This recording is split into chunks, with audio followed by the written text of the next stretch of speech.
Hello, Year 9. We are going to start solving equations today, and we want to be very, very particular with how we set out our work.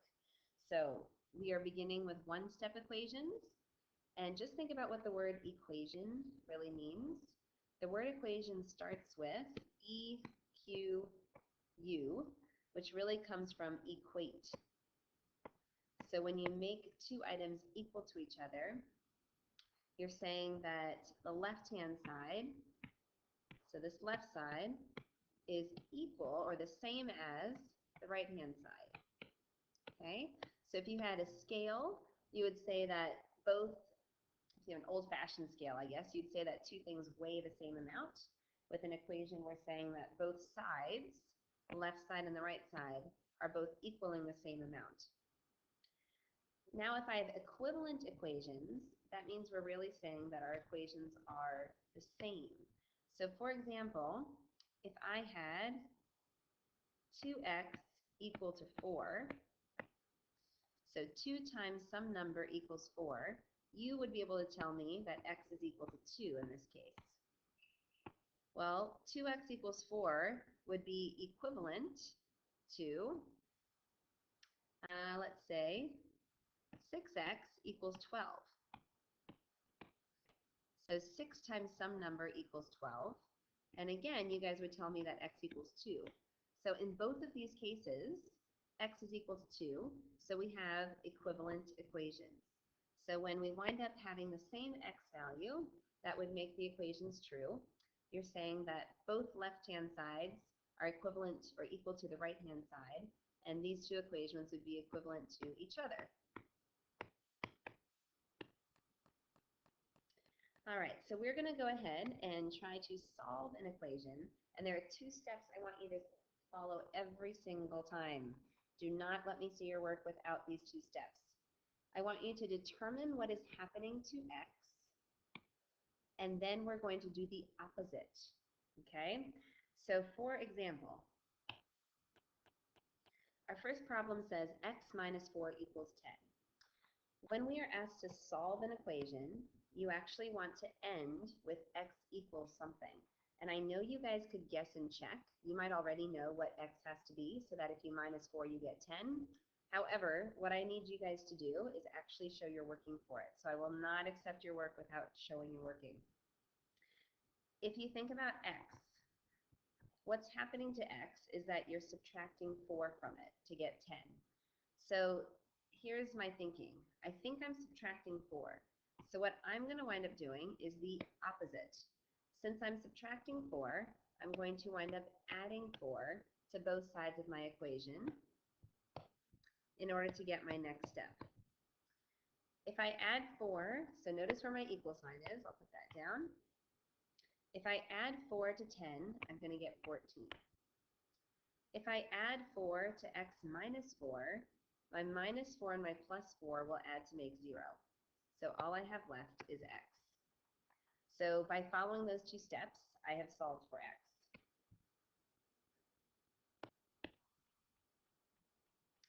All right, guys, so again, one more one-step equation. So we're only doing one step, so one set of arrows. Think about what's happening to x. X is getting multiplied by negative 3. So there's a little multiplication sign there between the negative 3 and the x. So I'm going to do the opposite. The opposite of multiplying by negative 3 is dividing by negative 3. So I'm going to do that to both sides of my equation.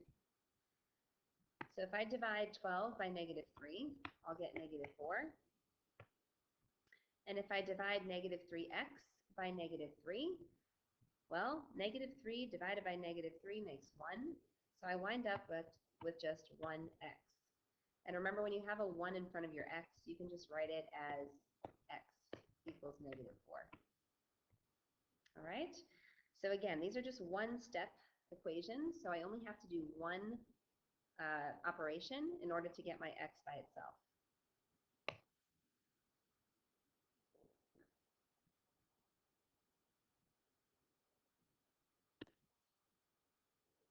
So now let's look at an example where we actually have two steps. So now we have two steps that we're going to have to do in order to isolate our x or get the x by itself so that we can solve it. So first again, we're going to determine what's happening to x first and second. And then we're going to do the opposite in the reverse order. So we are going to do the complete opposite. So think about where my x is. If you follow order of operations, the first thing that happens to x is that we multiply it by 2. So I'm going to do this over here. Here's my little brain bubble. I'm going to write down, okay, first we multiplied by 2. So x multiplies by 2. Then you had to subtract the 7. So first we multiply by 2, and then the 7 gets subtracted. And then I finally can say I equal 9. So if x is equal to 9, I would have to multiply it by 2 first, and then subtract 7. So in order for me to solve, we work backwards, and we work in the opposite operation in the reverse order. So the first thing I'm going to do is the opposite of negative 7. So I'm going to start backwards. Since we said negative 7 last, we're going to start with that one and do the opposite of minus 7, which is going to be plus 7. So let's write down our next line. If we add 7 to 9, we'll get 16. And if we add 7 to 2x minus 7, negative 7 plus 7 will make 0, so I'll just have 2x left. So that was one step. My second step is to do the opposite of times 2. So the opposite of times 2 is going to be to divide by 2. So I'm going to divide by 2 on both sides. And what I'll wind up with is 16 divided by 2 makes 8. And 2 divided by 2, again, is 1x. And that is just x equals 8.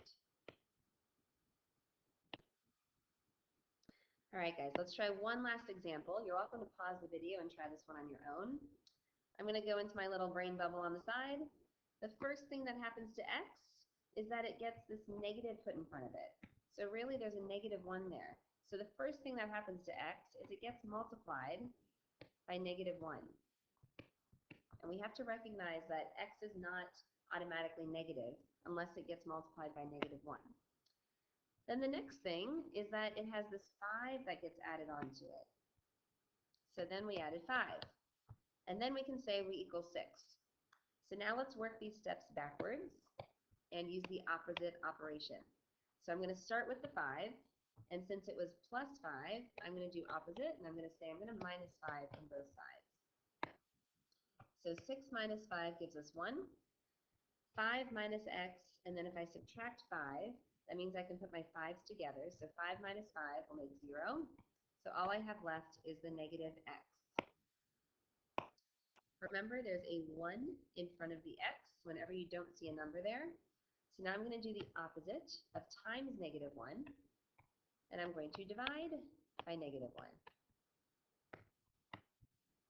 So if I wind up dividing by negative 1, I have 1 divided by negative 1, which makes a negative 1. And then I have negative 1x divided by negative 1. So the negative 1's again will cancel out, and I'll just be left with positive 1x, or just x equals negative 1.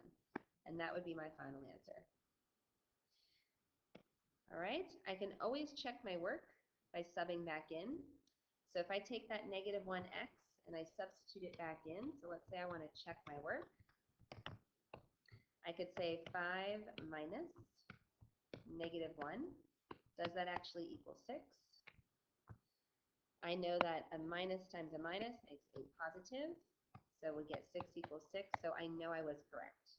So if you want to check your work, you can always go back and substitute the x back in, and we should be able to prove that we were correct. Okay? So I would try some of these on your own, and I'll see you guys in class next time.